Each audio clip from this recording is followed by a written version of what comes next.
Alright guys, I'm recording this video as I'm stuck in traffic right now, but I was like, what a better way to start a video by just going over why I'm doing this and my reason behind me coming back to a project that I started a long time ago.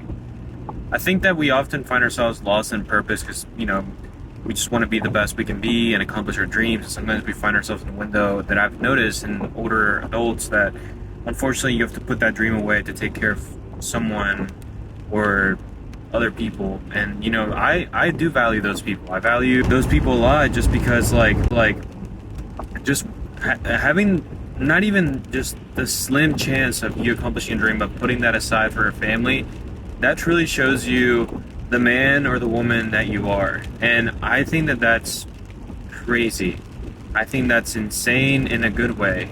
And I've noticed it in my own life. I would say my parents, both of them, if I have to be vulnerable, they put their dream aside for me.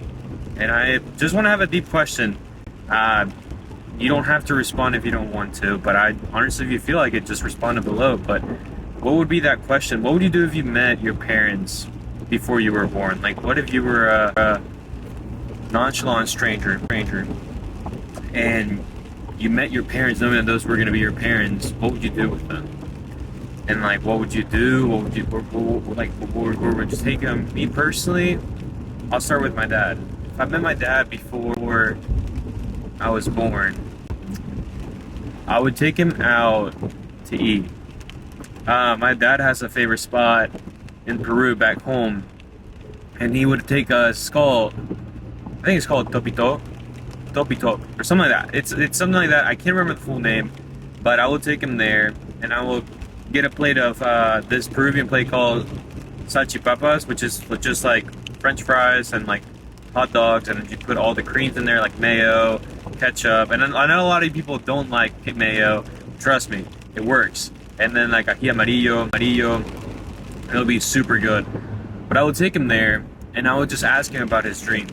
I feel like over time, it's something I don't really have with my parents, is having genuine conversations, because to be fair, my parents work every day. They work hard. They're hardworking people, and I admire them a lot. If I had to say who's my favorite hero or who's my favorite superhero of all time, I'd have to say it's both of my parents. Both of my parents are like the people I look up to. And I would just ask my dad about his dreams. I feel like I've never really had the chance to ask him that in real life, which I probably should. But I know my dad has dreams, and I feel like he's one of those people that put their dream aside, not because of failure, but because he needed to take care of his family, and he did a heck of a job with that. I mean, I'm extremely grateful for him. And for my mom, man, with my mom, I would just honestly, my mom is just, she's a very simplistic person, but she's not, if that makes any sense. With my mom, I would take her out to eat to this Chinese restaurant that my mom's dad, my grandpa, used to take us to. And I would just ask her about just what she would love to do, like her dreams. Again, I feel like that's the big question upon all of this. I just would like to know my parents' dreams. I know they both have dreams. They're both human. And I guess the title of this video doesn't really add up to it, but like, you'll see where I'm coming from with this. A big reason why I wanted to start YouTube in the first place was because I wanted to retire my parents. That's always been the goal. That's always been in my mind since 2018 when I started Joe's World. I wanted to have something, a platform where I could be myself. I could make my own income, if possible. And then eventually, whether that's because of propaganda or a sponsor, I could retire my parents. My goal is for my parents to retire in Peru. And that's honestly, if I had to say what's my dream, that's always been number one for me. I feel like I've always had this piece in me that wanted to do this in the first place. Like, I grew up in Peru. I had a great childhood, I will say. But I always had a video camera. Whether that's like my dad's old flip phone that had a camera, I would always record videos there. The quality was not the best, but I would always record videos, or it would be stop motion with Legos or Minecraft videos. I always had a way of, making YouTube videos. If you find any of my other channels, great. If you don't, that's awesome too. But I always had a camera in front of my face, whether that's just to take pictures and memories with family members, or videos just for me, my cousin, and my brother, just making, honestly, using our imagination and recording each other, like, you know, go into the park and imagine that was like we were the Power Rangers. Like, there's just a lot of things. And honestly, I started YouTube doing pranks because that's something that I noticed that was like kind of booming, and I was like, oh, like if they can do it, I can do it.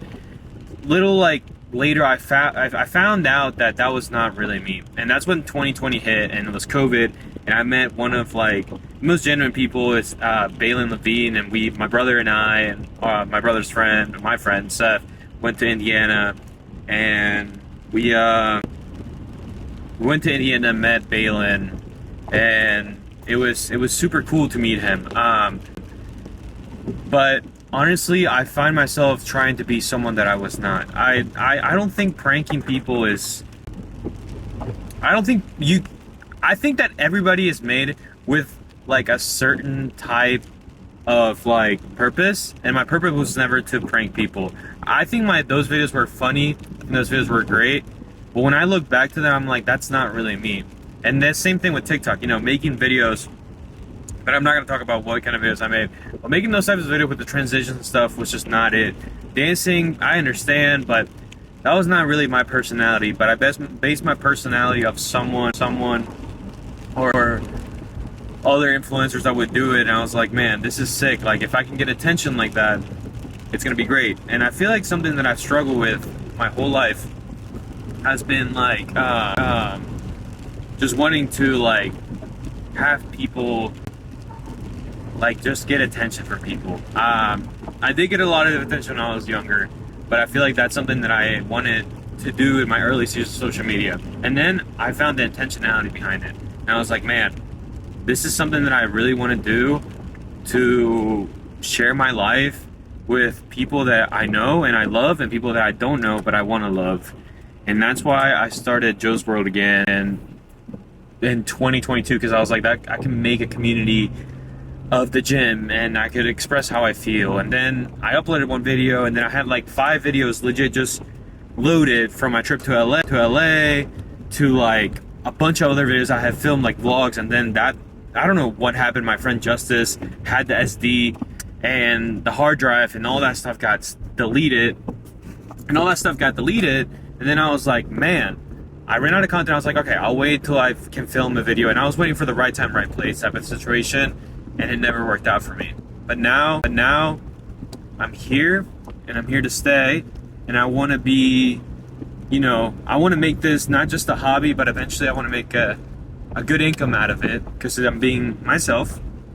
I hope you can enjoy being part of my world every day with these daily vlogs, or not daily, this weekly vlogs, and just videos like this where I can just share my life with you. I know my camera's shaking right now because I'm driving, but yeah.